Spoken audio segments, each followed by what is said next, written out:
Ik begin even bij de vraag waar Mark Heijzer, hier voor mensen niet te zien, de begeleider aan de versnellingstafel. Waar wij naar op zoek zijn naar red monkeys. Ik had het van tevoren niet kunnen bedenken, maar dat vind ik een ongelooflijke inkopper. Dus daar maken we maar meteen even gebruik van. Terug even naar Clear.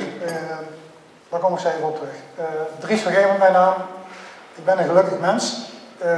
In die zin, ik ben geboren in Eindhoven, dus in de slimste regio ter wereld. Ik woon in Maastricht en maak dus onderdeel uit blijkbaar van de meest innovatieve regio ter wereld.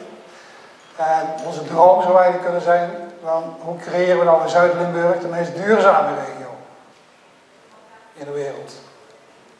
En we weten niet wat het is, die verduurzaming, maar de reis naar die verduurzamings innovatieve wereld is natuurlijk wel mega interessant.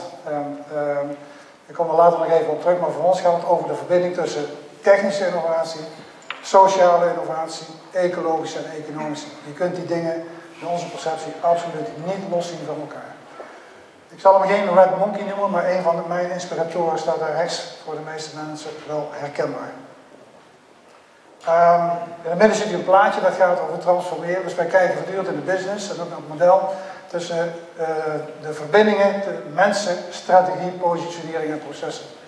Dus nooit op één as, altijd zeg maar vanuit die drie invalshoeken. Ik geloof dat het 2 jaar geleden was, stond er in het Limburger 850 miljoen euro even uit mijn hoofd wordt geïnvesteerd in deze innovatieve regio. En ik geloof 3 dagen later stond op de krant, in diezelfde regio is de run op de voedselbanken nog nooit zo groot geweest. Toen dacht ik, wat klopt hier niet in deze zin? Blijkbaar zijn we met elkaar niet in staat om de juiste verbinding te leggen tussen die 4 innovatieve velden. Dus zijn we daar op onderzoek uitgegaan.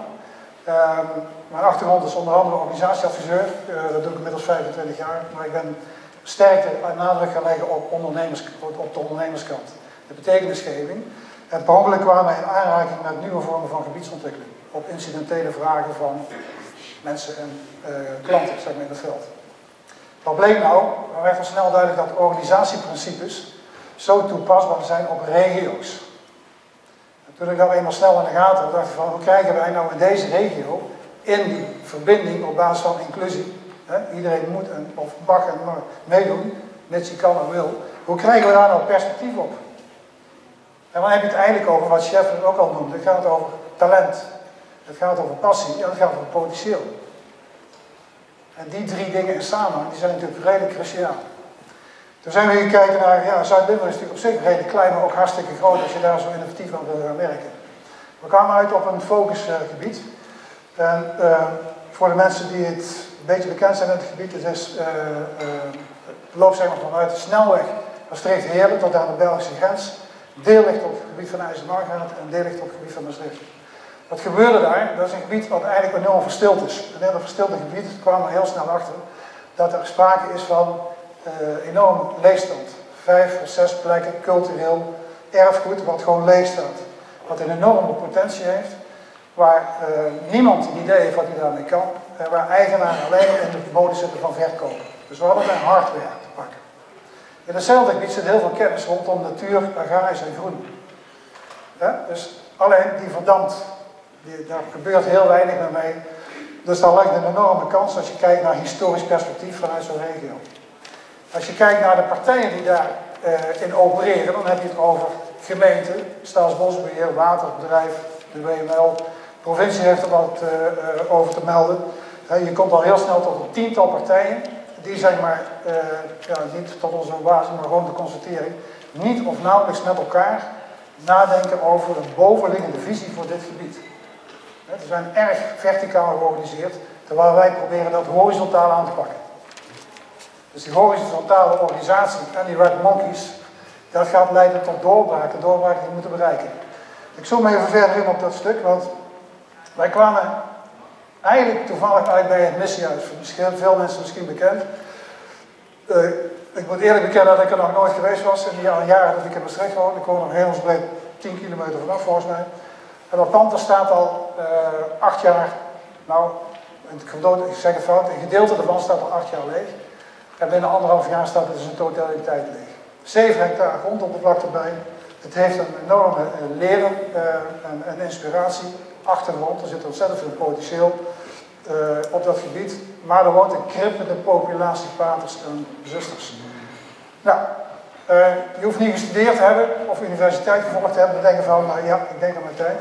Hier zit een enorme kans om een aantal dingen met elkaar te gaan verbinden. We hebben ruimte, we hebben kennis, we hebben talent, we hebben gebouwen, gebouwelijke context.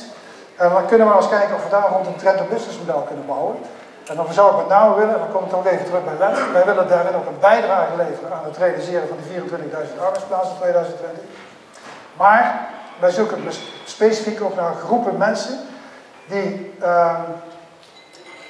we kunnen definiëren, dromen over ondernemerschap, of gedroomd hebben over ondernemerschap, maar die op de een of andere manier daar niet toe in staat zijn om hun eigen droom te realiseren.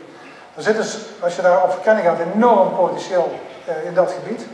En wij zijn aan het kijken, en daar hebben we die Red Monkeys voor nodig, online, dit zijn maar voorbeeldplaatjes, dit gebouw en het gebied vanuit een economisch, ecologisch en sociaal perspectief kunnen doorontwikkelen. En als dat kan, dan is het model op zich ook opschaalbaar. Clear staat eigenlijk voor, dat zijn de belangrijke 5 stappen die we voortdurend proberen te toetsen bij mensen. Is can do, like do, enable to, and ask to, or responded to. Ik ga ze niet vertalen gezien de tijd, ook niet wat erachter zit.